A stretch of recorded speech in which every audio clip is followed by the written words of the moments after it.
So I was just watching this podcast with Joe Rogan and Tristan Harris. You probably would have seen Tristan in the new doco on Netflix. I think it's The Social Dilemma, something like that, where he's talking about how the Facebooks and Instagrams and Twitters of the world have essentially just taken over, and how they're creating feedback loops, which are just rewarding negativity. Not so much Twitter, but definitely Facebook. YouTube's starting to do it now as well. And he's talking here on the Joe Rogan podcast exactly what the detriment is going to be. There's one part in it which I was watching and it just blew me away. And then there's a part right at the end of the podcast as well where he's reading this little quote. So I'm just going to play both of those for you now. Usually I'm talking over it as it's going, but I've watched this 3 or 4 times now, and I'm just sitting here in silence. Like, I've got nothing to say. So I'm just going to let this one play out.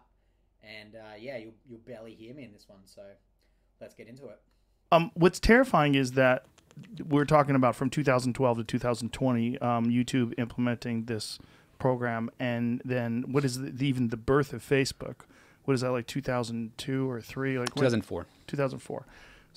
This is such a short timeline, and having these massive worldwide implications from the use of these things. When you look at the future, do you look at this like a runaway train that's headed towards a cliff? Yeah, I mean, I think right now this thing is a Frankenstein that it's not like, even if Facebook is aware of all these problems, they don't have the staff unless they hired like hundreds of thousands of people, definitely minimum, to try to address all these problems. But the paradox we're in is that the very premise of these services is to rely on automation. Like, it used to be, we had editors and journalists, or at least editors, or people who edited even what went on television, saying what is credible, what is true. Like, you sat here with with Alex Jones even yesterday, and you're trying to check him on everything he's saying, right? You're researching and trying to look that stuff up. You're trying to be doing some more responsible communication. The premise of these systems is that you don't do that. Like, the reason venture capitalists find social media so profitable and such a good investment is because we generate the content for free. We are the useful idiots, right? Instead of paying a journalist $70,000 a year to write something credible, we can each be convinced to share our political views, and we'll do it knowingly for free. Actually, we don't really know that we're the useful idiots. That's the kind of the point. And then instead of paying an editor $100,000 a year to figure out which of those things is true that we want to promote and give exponential reach to, you have an algorithm that says, hey, what do people click on the most? What do people like the most? And then you realize the quality of the signals that are going into the information environment that we're all sharing is a totally different process. We went from a high-quality, gated process that cost a lot of money to this really crappy process that costs no money, which makes the companies so profitable. And then we fight back for territory, for values, when we raise our hands and say, hey, there's a thinspiration video problem for teenagers and anorexia. Hey, there's a mass conspiracy sort of echo chamber problem over here. Hey, there's, flat earth sort of issues. And again, these get into tricky topics because we want to, I know we both believe in free speech, and we have this feeling that the solution to bad speech is better, more speech that counters the things that are said. But in a finite attention economy, we don't have the capacity for everyone who gets bad speech to just have a counter response. In fact, what happens right now is that bad speech rabbit holes into I don't want to call it worse and worse speech, but more extreme versions of that view that confirms it. Because once Facebook knows that flat earth rabbit hole is good for you at getting your attention back, it wants to give you just more and more of that. It doesn't want to say, here's 20 people who disagree with that thing. Right? So I think if you were to imagine a different system, we would ask, who are the thinkers that are most open-minded and synthesis-oriented, where they can actually steelman the other side? Actually, they can do, for this speech, here is the opposite counter-argument. They can show that they understand that. And imagine those people get lifted up. But notice that none of those people that you and I know, we're both friends with Eric Weinstein. And, I think he's one of these guys who's really good at sort of offering the steel manning, here's the other side of this, here's the other side of that. But the people who generally do that aren't the ones who get the tens of millions of followers on these surfaces. It's the black and white, extreme, outrage-oriented thinkers and speakers that get rewarded in this attention economy. And so if you look at how, if I zoom way out and say, how is the entire system behaving? Just like if I zoom out and say climate, the climate system, like how is the entire overall system behaving? It's not producing the kind of information environment on which democracy can survive. Jesus. So, I mean, quite a lot to take in there. Yeah, he doesn't think it's good. He also gets asked later on. I won't show it here because it just goes on for too long. Please go watch the full clip if you haven't already. He basically talks about ways of solving it, and the only thing he can come up with, or that he can think of at the moment, is some sort of reward-based system. So he gives the example of going in to YouTube to learn a skill, learn how to play the violin, for example.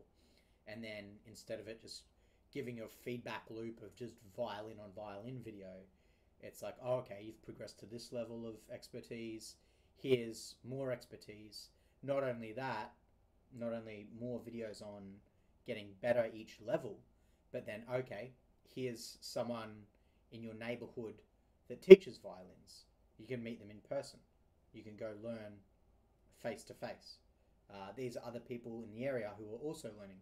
You can learn together and then build more of a society-based platform where you're actually interacting in the real world as opposed to just going online to get it.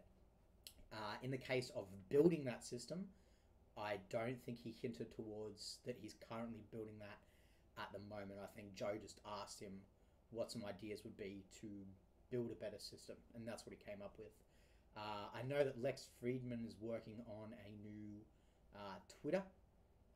However, I think that's still in very, very, very early beta stages, so I don't think that's coming out anytime soon, and I don't know if it's going to work that same way.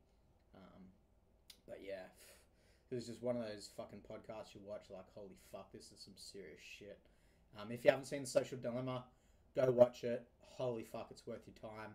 And we'll close out with him reading from Huxley on... Okay, my mistake. It's actually a guy called Neil Postman, and he's reading from his book in 1982. So this is a comment on Aldous Huxley's book, Brave New World, and also George Orwell's 1984, and he's commenting on the two of them. There's a really important quote that I think would really be good to share. It's from the book. Have you read Amusing Ourselves to Death by Neil Postman? No. From 1982? No. So especially when we get into big tech and we talk about censorship a lot and we talk about Orwell, he has this really wonderful opening to this book. It was written in 1982. It literally predicts everything that's going on now. I frankly think that I'm adding nothing, and it's really just Neil Postman called it all in 1982. He had this great opening. It says, let's see, we were all looking out for, 1984. When the year came and the prophecy didn't, thoughtful Americans sang softly in praise of themselves. The roots of liberal democracy had held. This is like we made it through the 1984 gap. Wherever else the terror had happened, we at least had not been visited by Orwellian nightmares. But we had forgotten that alongside Orwell's dark vision, there was another, slightly older, slightly less well-known, equally chilling vision of Aldous Huxley's Brave New World.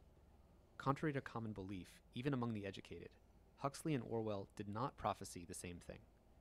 Orwell warns that we will become overcome by an externally imposed oppression. But in Huxley's vision, no big brother is required to deprive people of their autonomy, maturity, or history. As he saw it, people will come to love their oppression, to adore the technologies that undo their capacities to think. What Orwell feared were those who would ban books. What Huxley feared was that there would be no reason to ban a book, for there would be no one who wanted to read one. Orwell feared those who would deprive us of information. Huxley feared those who would give us so much that we would be reduced to passivity and egoism. Orwell feared the truth would be concealed from us.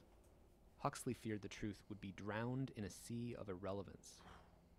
Orwell feared we would become a captive culture, but Huxley feared we would become a trivial culture, preoccupied with some equivalent of the feelies and the orgy-porgy and the centrifugal bumble puppy. Don't know what that means. As Huxley remarked in Brave New World Revisited, the civil libertarians and rationalists who are ever on the alert to oppose tyranny failed to take into account man's almost infinite appetite for distractions. Lastly, in 1984, Orwell added, people are controlled by inflicting pain. In Brave New World, they are controlled by inflicting pleasure. In short, Orwell feared that what we fear will ruin us. Huxley feared that what we desire will ruin us. Holy shit. Don't forget to like, subscribe. You guys know the drill. Catch you in the next one.